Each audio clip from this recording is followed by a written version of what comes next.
Bueno, le hemos dado cuentas a lo largo de este noticiero de cómo transcurrió esta consulta popular, esta primer consulta y que estuvo a cargo el Instituto Nacional Electoral de su realización.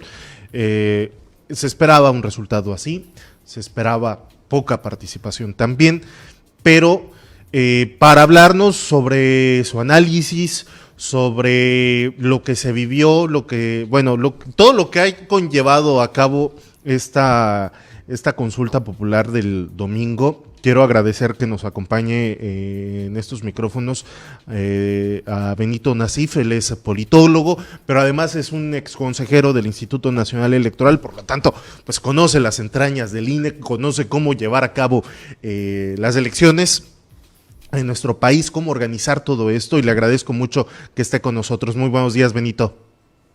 Hola Alberto, muy buenos días, me da mucho gusto saludarte a ti y a toda tu audiencia. Oye, gracias, y saber qué te pareció, qué opinas de todo lo que se generó antes, durante y lo que también se ha generado el día de hoy con las declaraciones también del propio presidente de la República tras estos resultados. Bueno, yo creo que es un resultado que era de esperarse, dado que así suele comportarse la participación cuando la gente no entiende de qué van esas elecciones, por así decirlo. La tasa de participación es muy baja, difícilmente podría llamársele a eso un éxito. Yo diría más bien que fue un fracaso.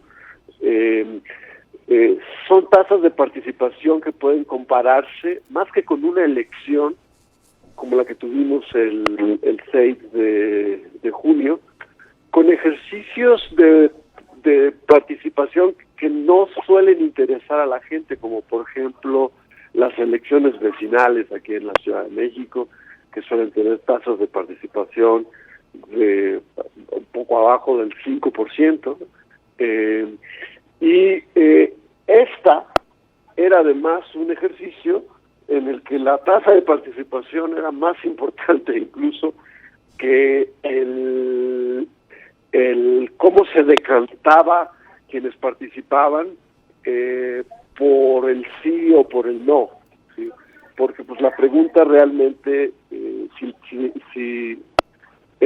si participabas, pues era muy difícil que la gente votara que no. Si estaba sesgada, la pregunta era medio era incomprensible. Uh-huh. Y eso es lo que pues lo que explica en buena parte que hayamos tenido una participación tan baja, Alberto. ¿Qué opinas de la participación, del trabajo más bien que desempeñó el INE luego de que pues fuera ahora sí que una obligación impuesta por la Suprema Corte? Pues el INE hizo su trabajo bien, de manera profesional. La instalación de las casillas con el presupuesto que se les asignó, pues fue muy cercana al 100%. Se siguieron los protocolos en casillas, las poco más de 57,000 casillas que se instalaron. El marco que regula la difusión limita la información de la que dispuso la gente para enterarse de la consulta y de los efectos de la consulta. Entonces, muchas cosas conspiraron para que el resultado fuera tan decepcionante como lo fue. Estamos hablando, para quienes nos siguen a través de RCN 1470, la radio que te escucha, estamos hablando con el politólogo Benito Nasif, ex consejero del INE, sobre esta consulta que vivimos el domingo. Y te pregunto, ¿podría ser esto un reflejo de lo que podríamos vivir la consulta del próximo año sobre el tema de la revocación del mandato del presidente, o consideras que podría haber mayor participación? Hoy se refería el presidente de la República, hacía una comparación en la mañanera de que lo catalogaba prácticamente como un éxito por la cantidad de participantes que tuvo, haciendo esta comparación, vaya, con la consulta aquella en la que se decide que la Ciudad de México, en aquel entonces Distrito Federal, se convirtiera en la Ciudad de México, que apenas fue poco más de los 2 millones de participantes. Bueno, sí, la verdad es que hay las comparaciones, si las haces incluso con las elecciones vecinales, pues es un poco más alta, ¿no?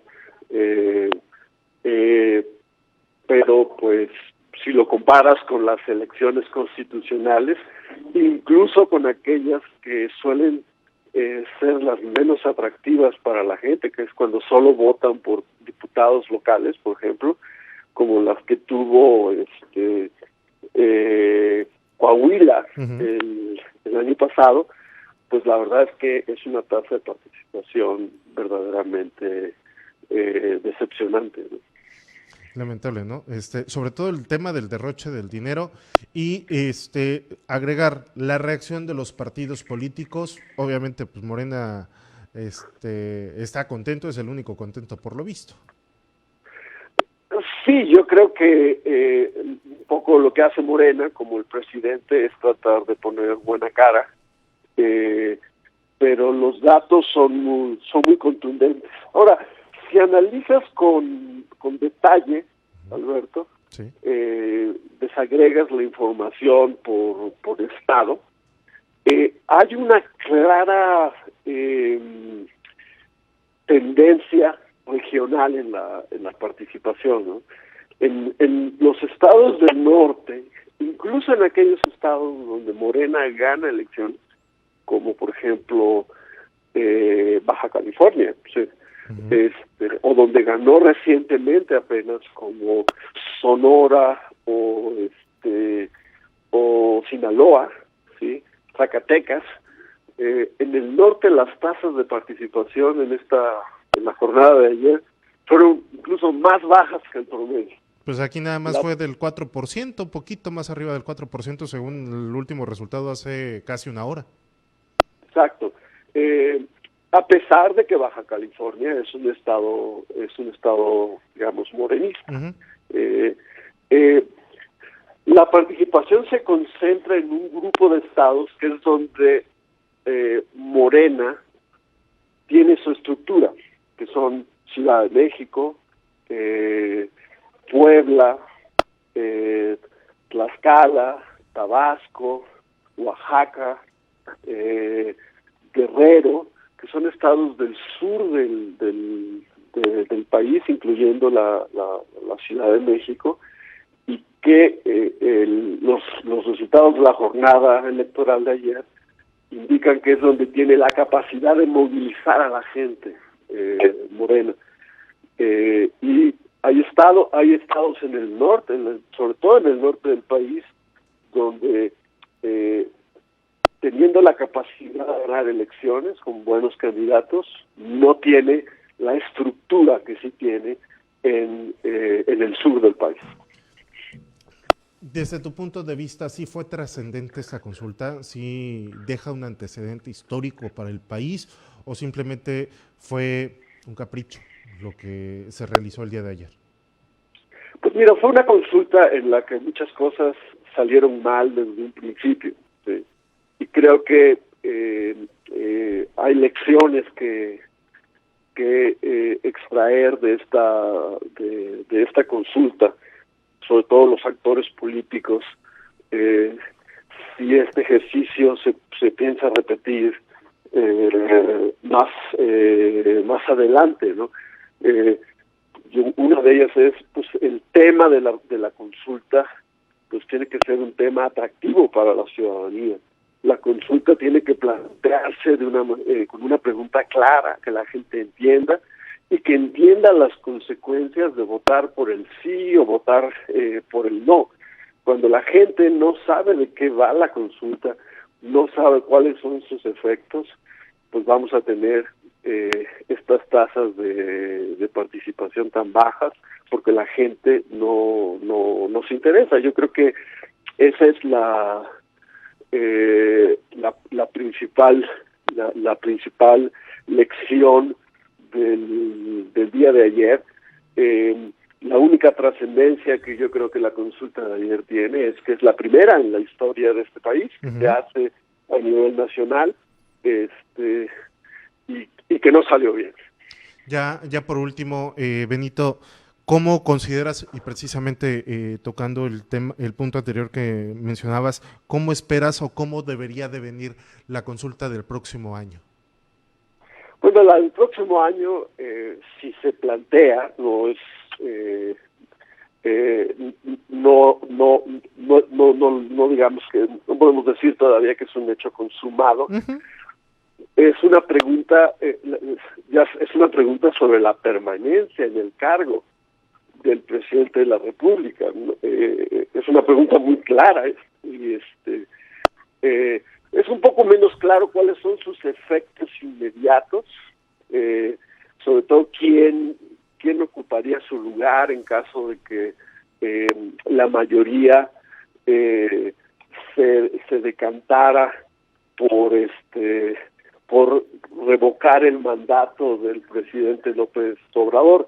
Hace falta que se escriba que se apruebe una ley reglamentaria de esa fracción del artículo 35 de la Constitución, para conocer con mayor claridad cuáles pueden ser los efectos. Pero desde luego esa consulta sería mucho más atractiva para el electorado que la que tuvo lugar el día de ayer, Alonso. Perfecto, Benito Nasif. Muchísimas gracias por estos minutos que nos brindó. Gracias a ti por la oportunidad. Muy buenos días. Muy buenos días. Él es Benito Nasif, es politólogo y también es exconsejero del Instituto Nacional Electoral, con su análisis sobre lo ocurrido durante la consulta de este domingo. Vamos a